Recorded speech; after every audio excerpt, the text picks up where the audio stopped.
बैठिए, आदिवासी बच्चियों के साथ शादी करते हैं, सर्टिफिकेट प्राप्त करते हैं, भूमि खरीदते हैं और आने वाले दिनों में आदिवासी जनसंख्या घटने वाली है, अब भी घट गई है। लैंड जिहाद, लव जिहाद कर कर भूमि का संतुलन भी बिगाड़ रहे हैं और जनसंख्या का संतुलन भी बिगाड़ रहे हैं। जिन मंत्री के पीए के घर से 30 करोड़ रुपया मिला, कांग्रेस पार्टी उसको फिर से टिकट देने वाली है। मेरी बात याद रखना, देने वाली। भाइयों बहनों, आज जब मैं यहां आया हूं तब सबसे पहले भगवान बिरसा मुंडा को प्रणाम कर कर मेरी बात की शुरुआत करता हूं। परमवीर चक्र अल्बर्ट एक्का को भी प्रणाम करता हूं। इसी भूमि के नौनिहाल ने देश की रक्षा के लिए अपना सर्वोच्च बलिदान दिया। आज स्वतंत्रता सेनानी बटुकेश्वर दत्त का पुण्यतिथि है। श्रीमान बटुकेश्वर दत्त को भी मैं श्रद्धांजलि देना चाहता हूं। और आज जब मैं यहां आया हूं तब झारखंड की रचना का स्वप्न जिन्होंने पूरा किया, वो हमारे प्रिय नेता भारत रत्न अटल बिहारी वाजपेयी को भी मनपूर्वक प्रणाम कर कर मेरी बात की शुरुआत करता हूं। भाई और बहनों, ये विस्तृत सम्मेलन के अंदर झारखंड के हर बूथ से कार्यकर्ता आए हैं। मैं आप सभी का मनपूर्वक अभिनंदन करना चाहता हूं कि आपकी ताकत से ही झारखंड में 9 सीटें जीतकर कमल का झंडा फहराने का काम आप सभी ने किया है। भाई और बहनों, आपके माध्यम से मैं झारखंड की जनता को भी प्रणाम करना चाहता हूं, जोहार जताना चाहता हूं।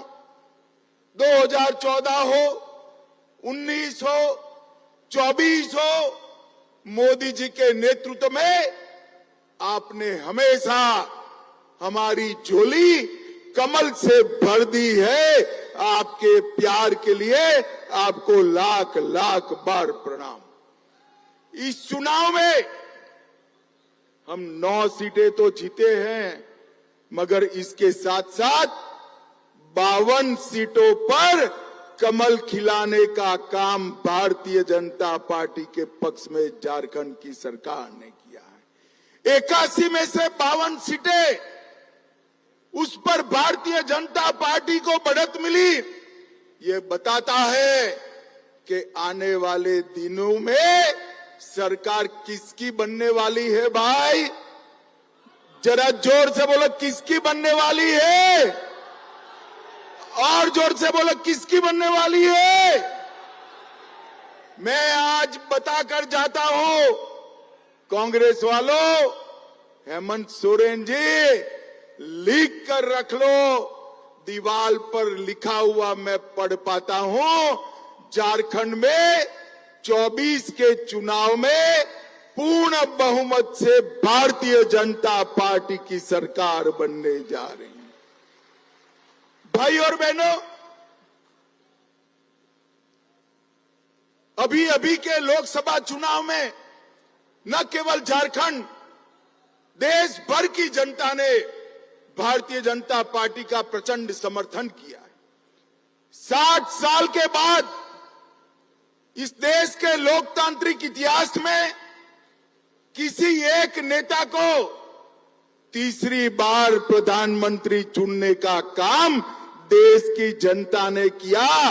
वो नेता का नाम है हमारे प्रिय नेता नरेंद्र मोदी जी। नरेंद्र मोदी 2014, 19 और 24 मोदी जी को लगातार 3 बार प्रधानमंत्री बनने का इस देश की जनता ने सौभाग्य दिया है। भाइयों बहनों, मगर मैं आज एक अजीब बात करने आया हूं।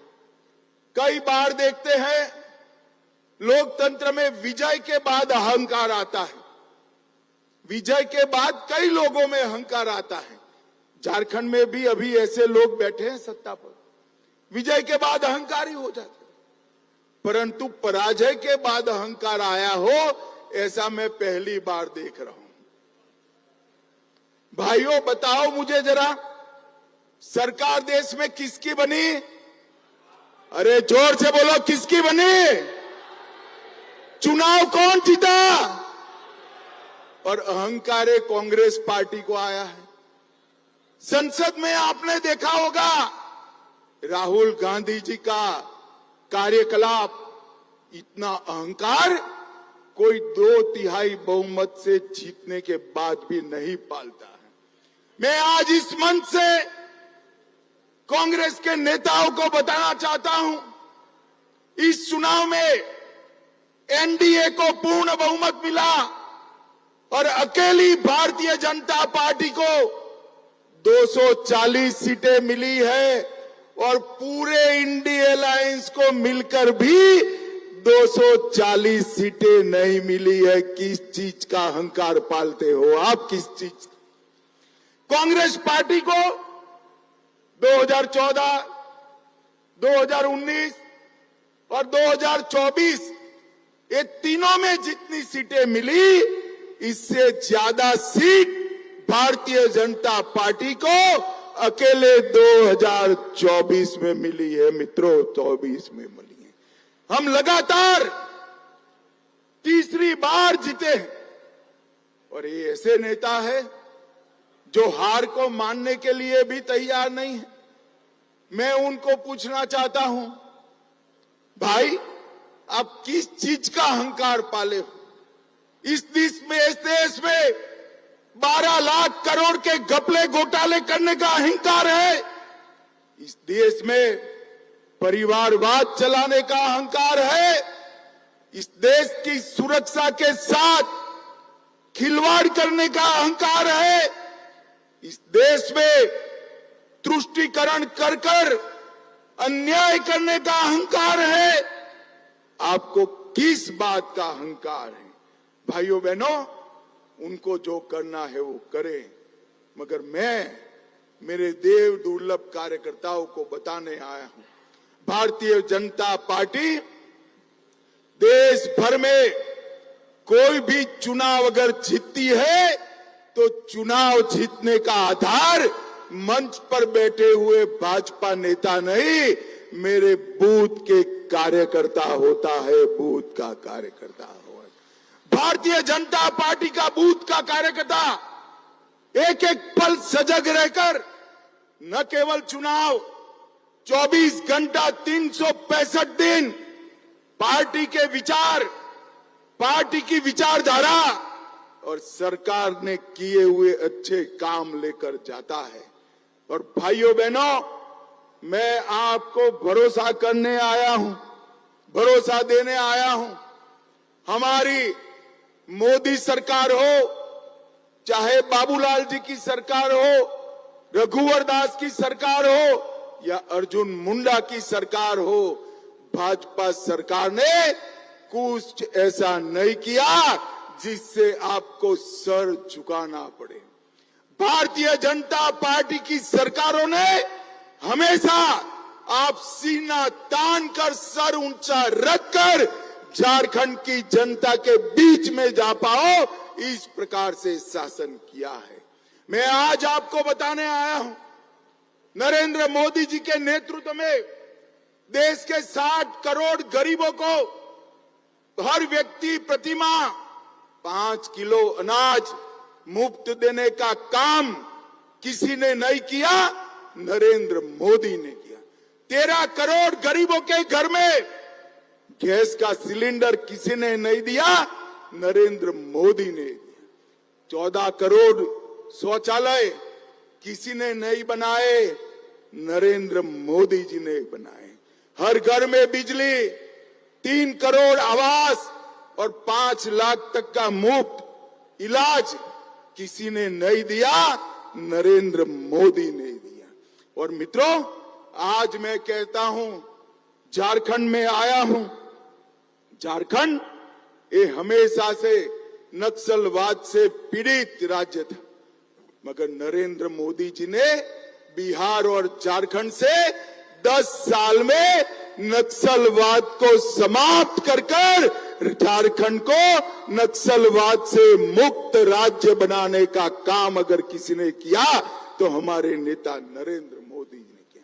भाइयों बहनों, इंडिया अलायंस वाले, जेएमएम वाले और कांग्रेस वाले कहते हैं हमने विकास किया है।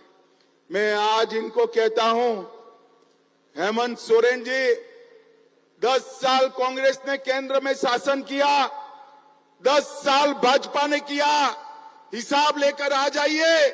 मैं तो भाजपा का हिसाब लेकर आज आया हूं। मैं आज आपके माध्यम से झारखंड की जनता को बताना चाहता हूं कि कांग्रेस के 10 साल के शासन में कांग्रेस ने झारखंड के विकास के लिए सिर्फ 84,000 करोड़ दिया था। कितना रुपया दिया था भाई? मैं फिर से कहता हूं, 84,000 करोड़। जरा जोर से बोलिए, कितना? 10 साल में कांग्रेस ने 84,000 करोड़ दिया। नरेंद्र मोदी जी ने 84,000 करोड़ के सामने 10 साल में 3,84,000 करोड़ रुपया देने का काम नरेंद्र मोदी जी ने किया। झारखंड का विकास किसी ने किया तो भाजपा ने किया, झारखंड को बनाया तो भाजपा ने। 4,000 करोड़ से राष्ट्रीय राजमार्ग बनाए, 15,000 करोड़ और दिया, 58,000 करोड़ रेलवे में दिया, 1,000 करोड़ एयरपोर्ट के लिए दिए, एक एम्स दिया, देवधर में एयरपोर्ट दिया, 7500 करोड़ से 600 मेगावाट का प्रोजेक्ट दिया और ढेर सारे लोगों को गरीब कल्याण का काम दिया। हमने विकास भी दिया है, सुरक्षा भी दी है। और मोदी जी झारखंड को ज्यादा ही तवज्जो देते हैं। आयुष्मान भारत योजना अगर लॉन्च की तो झारखंड से की, मुद्रा योजना अगर लॉन्च की तो झारखंड से की, और पीएम जनमन भी कहीं से लॉन्च की तो धरती आबा भगवान बिरसा मुंडा के गांव से लॉन्च की। और बिरसा मुंडा के गांव में जाने वाले पहले प्रधानमंत्री हमारे नरेंद्र मोदी जी बने। भाई और बहनों, मैं आज झारखंड की जनता को बताने आया हूं, अगर देश भर में सबसे करप्ट अगर कोई सरकार है तो ये झारखंड मुक्ति मोर्चा की। मुझे एक बात बताइए, इतने बड़े सभागार में हजारों कार्यकर्ता है, किसी ने 300 करोड़ एक साथ देखा है क्या? जरा जोर से बोलिए, देखा है? एक सांसद के घर से 300 करोड़ मिलता है, एक मंत्री के पीए के घर से 30 करोड़ मिलता है। मैं पूछना चाहता हूं, ये पैसा किसका है? कांग्रेस पार्टी जवाब दे। और कांग्रेस पार्टी ये भ्रष्टाचारियों को लेकर आगे बढ़ती है, हेमंत सोरेन भी आगे। भाइयों बहनों, मैं कह कर जाता हूं, जिन मंत्री के पीए के घर से 30 करोड़ रुपया मिला, कांग्रेस पार्टी उसको फिर से टिकट देने वाली है। मेरी बात याद रखना, देने वाली है, क्योंकि अगर उसका टिकट काटा तो 30 करोड़ किसका है वो बताने वाले हैं। इसलिए कांग्रेस पार्टी जिनके घर से 30 करोड़ मिला उसको भी टिकट देने वाली। 1,000 करोड़ का मनरेगा घोटाला, 300 करोड़ का जमीन घोटाला, सेना की जमीन का घोटाला, 1,000 करोड़ का खनन घोटाला, 40 करोड़ का शराब घोटाला और हजारों करोड़ का ट्रांसफर पोस्टिंग का घोटाला। एक घोटाला करने वाली सरकार है, ये वादा खिलाफी करने वाली। भारतीय जनता पार्टी एक लिस्ट लेकर वादा खिलाफी की राज्य की जनता के सामने जाने वाली। मेरा आप सबसे अनुरोध है कि आप वो लिस्ट और हमारे विकास के किए हुए काम दोनों लेकर झारखंड के घर घर जाइए और हमारा समर्थन जुटाइए। भाइयों बहनों, एक आदिवासी मुख्यमंत्री आदिवासियों की चिंता करने की बजाय आदिवासियों के क्षेत्र में लैंड जिहाद, लव जिहाद कर कर भूमि का संतुलन भी बिगाड़ रहे हैं और जनसंख्या का संतुलन भी बिगाड़ रहे हैं। हजारों घुसपैठिए आदिवासी बच्चियों के साथ शादी करते हैं, सर्टिफिकेट प्राप्त करते हैं, भूमि खरीदते हैं और आने वाले दिनों में आदिवासी जनसंख्या घटने वाली है। अब भी घट गई है। बाबूलाल जी ने कहा है वो सही है। देश भर में कहीं आदिवासी जनसंख्या कम हो रही है, केवल और केवल झारखंड में हो रही है। आप भारतीय जनता पार्टी की सरकार बना दो, हम एक जनसंख्या के मामले में एक व्हाइट पेपर लाकर हमारे आदिवासियों की भूमि और जनसंख्या और आरक्षण तीनों हम सुरक्षित करेंगे। मित्रों, जिस प्रकार से घुसपैठ हो रही है, वो घुसपैठ यहाँ के युवाओं की नौकरियों को खा रही है। हमारी आबादी के अंदर घुसपैठिए नौकरी प्राप्त कर रहे हैं और हेमंत सोरेन आंख मूंद कर वोट बैंक बढ़ाने में पड़े। हेमंत सोरेन जी का आदिवासी कल्याण का मतलब है अपने परिवार का कल्याण। अरे हेमंत जी, आपने नहीं किया कल्याण। सबसे पहला आदिवासी मुख्यमंत्री अगर किसी ने दिया तो भारतीय जनता पार्टी ने बाबूलाल जी को बनाने का काम किया। सबसे पहली आदिवासी राष्ट्रपति अगर किसी ने दी तो यही संथाल से भारतीय जनता पार्टी और नरेंद्र मोदी जी ने दी। संथाली भाषा को 8वीं अनुसूची में अटल जी ने डाला और अटल जी ने ही आदिवासी कल्याण मंत्रालय बनाया और झारखंड के हर रेलवे स्टेशन पर संथाली में घोषणा करने का काम हमारे नरेंद्र मोदी जी ने किया। भाइयों बहनों, नरेंद्र मोदी जी ने ओबीसी कल्याण के लिए भी ढेर सारे काम किए हैं।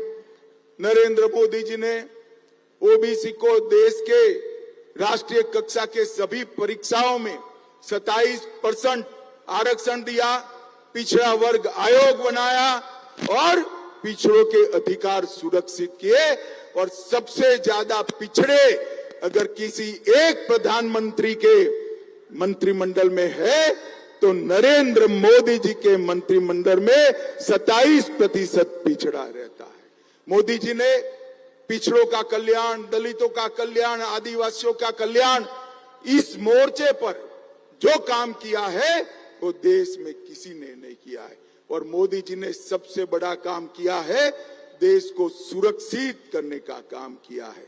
भाइयों बहनों, आज मैं यहां आया हूं तब आप सबसे न केवल भारतीय जनता पार्टी के लिए, आदिवासियों के लिए, पिछड़ों के लिए, समस्त झारखंड की जनता के लिए अपील करने आया हूं। एक घोटालेबाज सरकार को एक बार उखाड़ कर फेंक दीजिए और यहां मोदी जी के नेतृत्व में कमल फूल की सरकार बनाइए। मुझे बताओ जोर से, जरा जोर आवाज से बताना, प्रचंड बहुमत के साथ भाजपा सरकार बनाएंगे क्या? जरा जोर से बोले, बनाएंगे? कांग्रेस जेएमएम की सरकार फेंक देंगे? घर घर जाकर इनका भ्रष्टाचार और वादा खिलाफी बताएंगे? घर घर जाकर मोदी जी का काम बताएंगे? हर बूथ को कमल फूल को जिताने का संकल्प लेंगे? तो मेरे साथ दोनों हाथ उठाइए, दोनों हाथ उठाइए। विजय के विश्वास की मुट्ठी बींचे और प्रचंड आवाज से बोलिए, भारत माता की वंदे वंदे वंदे।